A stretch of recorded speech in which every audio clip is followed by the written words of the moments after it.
Bienvenidos a Los Maestros del Valor, el primer programa de evaluación en México. El día de hoy vamos a conocer al maestro Alfredo Trujillo Betanzos. Lo hemos invitado a este programa para hablar sobre su libro Introducción a la Correduría Pública. El maestro Alfredo es el corredor público número 65 de la Ciudad de México. Además de ser un destacado abogado, siente una gran pasión por la impartición de conferencias, lo cual lo ha llevado a ser ponente a nivel nacional e internacional con temas relacionados con la evaluación y la legalidad. Así que vamos a conocer al maestro Alfredo Trujillo Betanzos, quien nos hablará un poco más acerca de las facultades del corredor público. ¿Qué tal, amigos? Pues bienvenidos a este espacio llamado Los Maestros del Valor. ¿Qué tal, maestro Alfredo Trujillo? Pues muchas gracias por haber aceptado esta entrevista. Bienvenido a tu programa. Te hemos invitado para hablar sobre tu libro Introducción a la Correduría Pública. Hombre, pues muchísimas gracias, Francisco. Gracias por esta invitación. La verdad es un honor estar acá y la verdad es impresionante este esfuerzo que estás haciendo, todo tu trabajo para difundir la actividad evaluatoria. Creo que es algo muy, pero muy útil. Bueno, muchas gracias, maestro. Bueno, pues al inicio de su libro tiene una frase que dice: después de ser parte durante varios años de los cursos que Trujillo, Betanzos y Asociados imparte a los futuros corredores públicos, he descubierto que el principal problema que se enfrentan quienes incursionan en este mundo es no hallar materiales y estudios que les muestren de forma estructurada y general las áreas que hay que cubrir para tener una correcta preparación como auxiliar del comercio. ¿Puede comentarnos o devastar un poco acerca de esta frase, por favor? Bueno, lo que pasa es esto. El gran tema, el gran problema que hay es que la correduría pública no ha tenido la difusión por culpa de los corredores públicos, evidentemente, no ha tenido la difusión requerida, ¿no? No ha permeado en la sociedad y si a esto le agregamos que la figura del corredor público no es una figura común, no es una figura que encontremos en otros países y además que tiene una combinación de aspectos jurídicos, netamente jurídicos, como es el caso de la fe pública o la asesoría, y por otra, temas técnicos, como es el caso de la evaluación. Esto provoca que no haya en el mundo jurídico le llamamos doctrina, un análisis de libros sobre el marco conceptual de la correduría pública. Es muy pobre lo que hay. Cuando escribí este libro había un libro más sobre correduría pública. Ahora que ya viene la segunda edición del libro, hay 2 libros solamente, ¿no? Para hablar de correduría. Y no hay estudios sistematizados de la figura. Eso pues consideré que había un campo que había que atacar. Ok. Y bueno, maestro, ¿podría platicarnos para la gente que nos ve? O sea, para este canal está dedicado a estudiantes. Entonces, como a grandes rasgos, ¿cómo podemos definir la correduría pública? Bueno, lo que pasa es que el corredor público es un auxiliar del comerciante que en su carácter de auxiliar del comercio, del comerciante y del comercio, eh, lo que está habilitado por la Secretaría de Economía y se le reconoce su carácter de asesor, se le reconoce su carácter de perito evaluador, se le conoce un carácter de mediador, se le conoce un carácter de árbitro y además de reconocerle sus facultades, el Estado le otorga, le delega fe pública limitada al ámbito mercantil con excepción de actos jurídicos sobre inmuebles. Son todas esas facultades las que el corredor público tiene y hoy hay, creo que son como 400 corredores en todo el país. Ok, entonces nos menciona que hay 4 funciones, que una es, pueden hacer avalúos, eso lo pueden hacer en todo el país, ¿no? Pueden certificar Sí. documentos, pero con excepción de actos sobre inmuebles. Ajá, actos jurídicos sobre inmuebles. Tenemos la función del evaluador, esa no tiene ninguna limitante, hay una facultad amplísima en materia de evaluación en todo el país, donde sea, del carácter de perito evaluador se le reconoce en todo el territorio nacional. Y el carácter de fedatario es similar a la fe pública de los notarios, es la misma, solamente que, al igual que los notarios, se circunscribe a la plaza en la cual fueron habitados. La plaza es la entidad federativa y no pueden, a diferencia de los notarios, bueno, a diferencia de los notarios, su fe pública está únicamente limitada a la materia mercantil, solamente puede actuar en materia mercantil y no puede actuar en actos jurídicos sobre inmueble. Es decir, una aportación de un inmueble a una sociedad mercantil no puede participar en ella. Y la otra es la mediación, ¿verdad? La otra función es la mediación. Bueno, lo que pasa es que el corredor público surgió como mediador. Eso es un corredor, el corretaje, por ejemplo, el corretaje inmobiliario, que lamentablemente hoy no se necesita ningún título para dedicarse al corretaje inmobiliario, cualquiera lo puede hacer. Pero el corretaje es simplemente poner en comunión el oferente y el demandante. Y entonces la mediación es una de las facultades del corredor público, aunque al ser una facultad libre que cualquiera puede realizar, pues no tiene mayor trascendencia. Okay. Y finalmente el arbitraje se le reconoce una aptitud como árbitro, es decir, para dirimir controversias entre particulares de temas relacionados con la materia mercantil. Ok, por ejemplo, maestro, como usted sabe, yo me he dedicado más a la evaluación de inmuebles y de maquinaria y equipo, y ahora estoy estudiando la maestría en evaluación de empresas en Centro de Valores, y en una clase revisamos su libro, y con los compañeros de clase surgieron algunas preguntas, ¿no? Por ejemplo, decía, no, que el tema de certificar documentos, y bueno, en el libro yo les dije, no, pues como notario, como esas funciones solo en su plaza, ¿no? Como evaluador en todo el país. Ajá. Y uno de ellos preguntó, ¿y con el título de corredor público ya se pueden hacer avalúos de intangibles o hay que estudiar aparte la maestría o la especialidad de evaluación de intangibles? Mira, ahí lo que te puedo decir es, yo lo dividiría mi respuesta en dos enfoques. Uno desde el punto de vista legal y otro desde el punto de vista real. Desde el punto de vista legal, la habilitación de corredor público, y así está establecido en el Código de Comercio, la habilitación de corredor público acredita el carácter de perito evaluador para todos los efectos. O sea, no hay más. Es más, inclusive en la ley de instituciones de crédito para los bancos señala que los bancos pueden realizar avalúos, los cuales tendrán la misma fuerza que las de los corredores públicos. Imagínate, pone al banco al nivel de la correduría pública. Entonces, desde el punto de vista legal, no necesita ser nada más el corredor público para ser perito evaluador. Ese es el punto de vista de lo que marca la legislación. Sin embargo, mi opinión personal, mi opinión muy, muy personal es pues, que eso es terrible. Que eso es terrible porque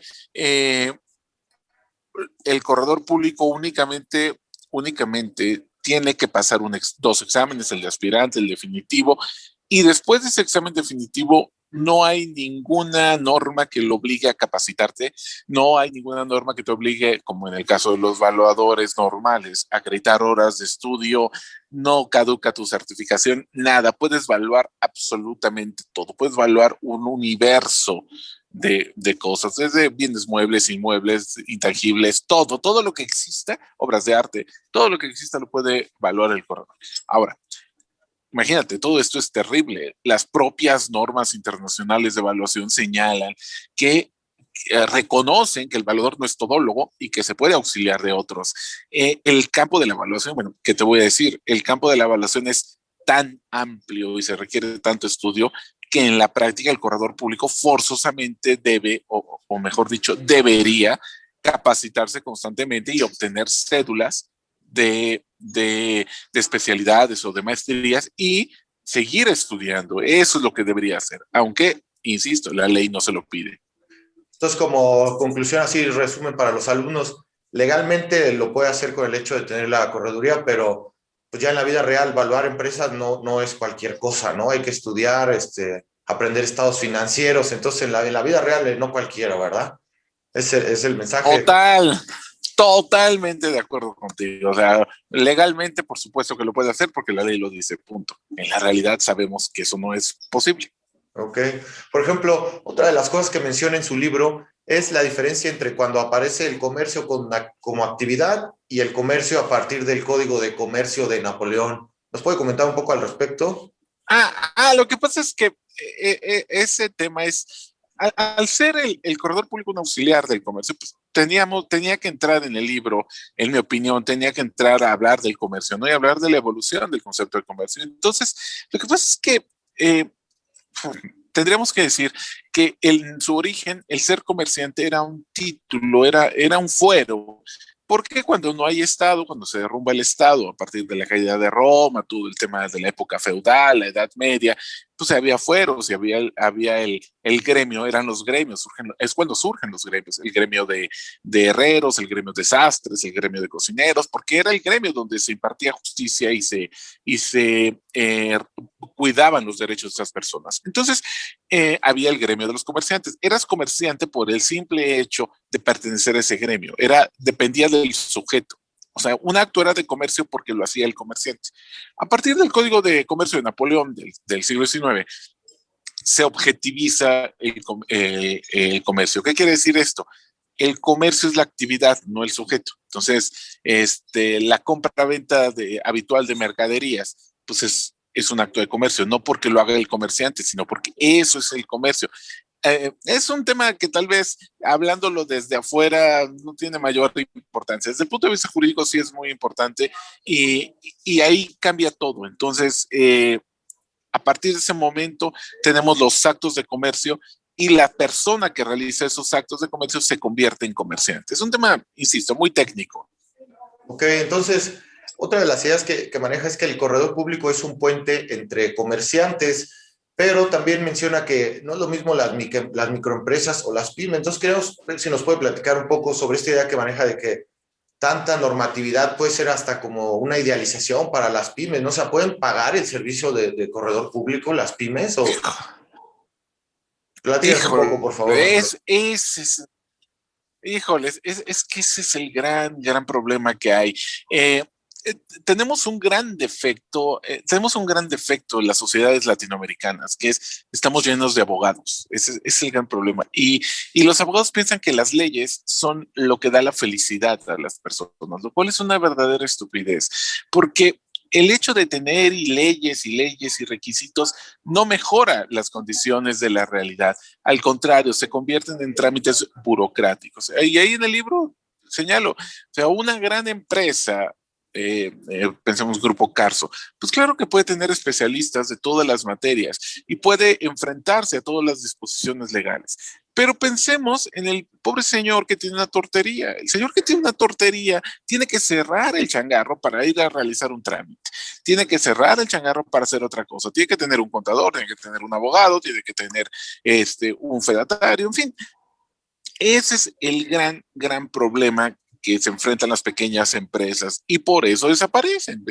Ahora, cuando escribí ese libro, pues ni siquiera imaginábamos la pandemia que estamos viviendo. Ahora, en esta situación, pues cuántas empresas han tenido que cerrar porque no aguantan la situación económica que se está viviendo, pero además tienen que seguir cumpliendo con requisitos pues, que no pueden afrontar. Ok, perfecto, maestro. Y por ejemplo, también nos gustaría que nos comentara entre los actos puramente civiles y los puramente mercantiles, y si hay algo que sean los que tienen matices. Es que ese es un tema que también interesa a notarios y corredores y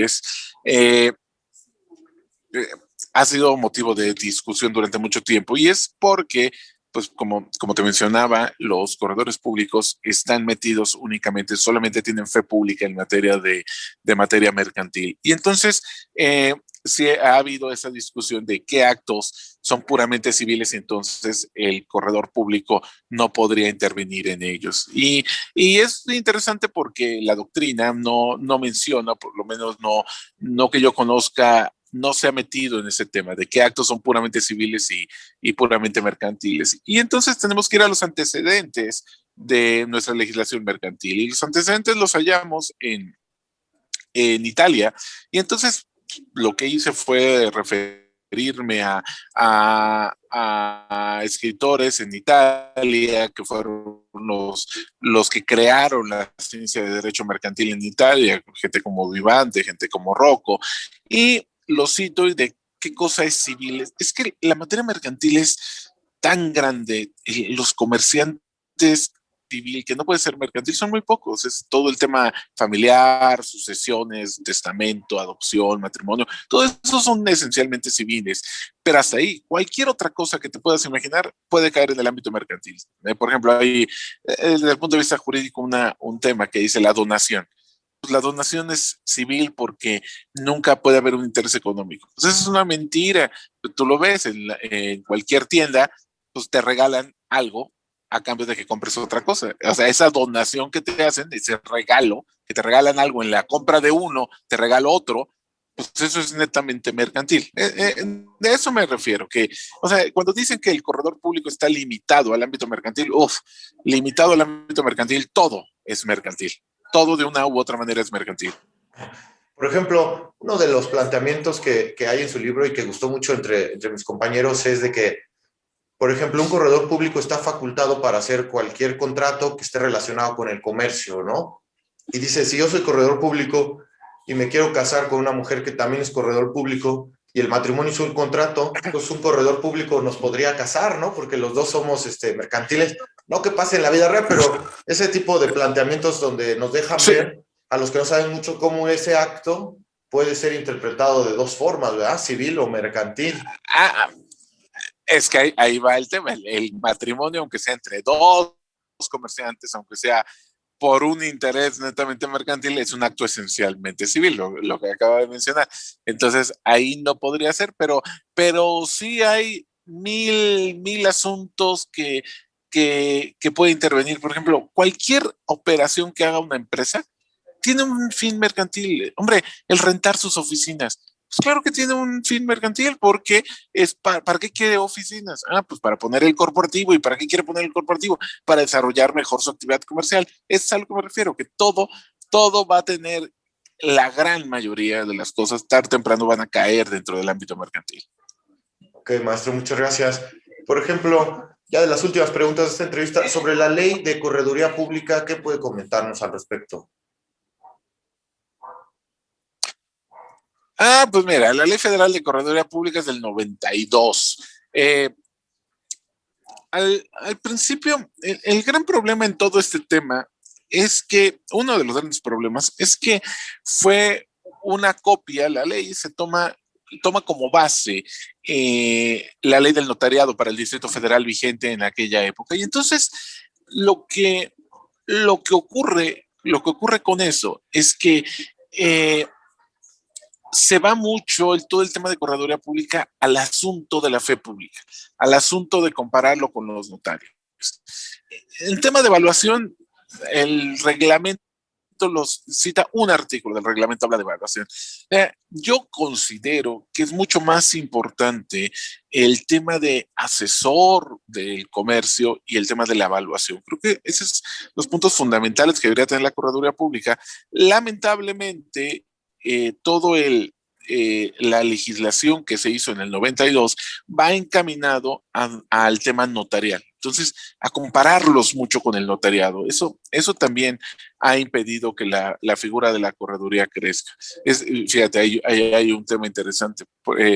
¿Por qué yo, como abogado, que es la carrera primigenia que tengo que tomar para ser corredor, yo como abogado puedo evaluar, puedo aprender cosas de tu actividad, de la ingeniería? Bueno, ¿por qué no un ingeniero puede presentar el examen para corredor? ¿Por qué no? Eso debería ser. Un ingeniero podría ser corredor, un economista podría ser corredor, pero pues no está todo, los requisitos están vistos como los mismos para que si fuera notario. Ok. Y bueno, ya que menciona el tema de los notarios, ¿podría comentarnos un poco sobre la fe pública y la correduría pública? Bueno, pues es que la fe pública, nos hemos encargado de sacralizar la fe pública. ¿Qué es la fe pública? Pues la fe pública es la prueba de que somos un país atrasado. ¿Qué es la fe pública? La fe pública es la imposición que te hace el Estado para creer algo que no viste. Entonces, cuando tiene fe pública significa que algo en verdad ocurre. Y eso es prueba de que no hay confianza. Entonces, de que no hay confianza en las actividades que realizan los particulares. Si tú vas a Estados Unidos, puedes presentar copias fotostáticas en un juicio. El lío es que esas copias sean falsas. Tú como abogado presentas copias falsas, se acaba tu vida, ¿no? Te van a correr de la barra y se acabó tu vida profesional. Bueno, la fe pública, el tanta formalismo, tantas cosas, es prueba de que desconfiamos y que necesitamos más y más trámites burocráticos. Entonces, la fe pública pues, se necesita hoy todavía para muchas cosas. El tema de constitución de empresas, copias certificadas, desechos, notificaciones, contratos, todo eso se requiere de la fe pública. Cosas que tarde o temprano va a tener que ir cambiando. Y bueno, ahora con todo este asunto de la pandemia aceleró nuestra tecnología muchos años. Y entonces con los medios electrónicos, la firma electrónica, todo esto va a ir evolucionando, todo esto va a provocar que la fe pública tarde o temprano tenga que cambiar. Sin embargo, hoy por hoy, pues sigue siendo, desde el punto de vista económico, sigue siendo el 100% de los ingresos de los notarios y un ingreso muy, no sé, tal vez 70-80% del ingreso de los corredores públicos en general. Ok, bueno, maestro, pues ya finalmente para terminar me gustaría preguntarle qué mensaje le manda a los futuros corredores públicos, a los abogados que están ahora en formación y que sienten el llamado de la correduría pública, ¿qué mensaje les manda? Hijo, mira, es muy simple. Todas las actividades que, cuando eres estudiante, todas las actividades profesionales que te mencionan, siempre tienen un bemol, y ese bemol es que todas están saturadas, que sobran ingenieros que construyen, sobran ingenieros que evalúan, sobran abogados penalistas, sobran abogados mercantilistas, sobran todos, menos corredores públicos. Corredores públicos es un campo de acción gigantesco si entiendes la correduría pública, si entiendes esa combinación entre fe pública, abogado asesor y evaluador, si logras amalgamar esas facultades o esas actividades y logras encontrar ese gusto de ser aprendiz de todo y maestro de nada, de saber un poquito de todas esas actividades que a lo mejor no tienen nada mucho en común. Creo que es una actividad profesional muy buena, muy pero muy buena, que vale la pena explotarlo. Y pues te decía, piensa que en una población de 120, 130 millones de habitantes hay 400 corredores en el país. Hay nada, pues ahí en Querétaro creo que hay 9, 10 corredores públicos a lo mucho. Y no sé si se dediquen a la evaluación. Hay un gran campo de acción de esta actividad. Ok, maestro. Bueno, pues muchas gracias por haber aceptado esta entrevista. También queremos dejar abierta la puerta para que regrese usted en la tercera temporada, pues para nuestra audiencia. Acaba de publicar en coautoría con el maestro Rodrigo Peña Porchas el libro La Norma Mexicana de Evaluación. Entonces, bueno, pues está abierta la invitación. Podemos hacer uno en conjunto para la tercera temporada para que nos hablen sobre este libro. Sí, muchas gracias, maestro, por haber Cuando tú me digas, Francisco, es un honor para mí estar aquí. Bueno, amigos, muchas gracias. Muchas gracias. Pues esto ha sido todo, amigos. La entrevista al maestro Alfredo Trujillo Betanzos, un auténtico maestro del valor. Muchas gracias. Muchas gracias por habernos acompañado. Los espero en nuestro próximo episodio, donde conoceremos a nuestro siguiente maestro del valor, quien nos ayudará a entender qué se necesita para ser el maestro del maestro.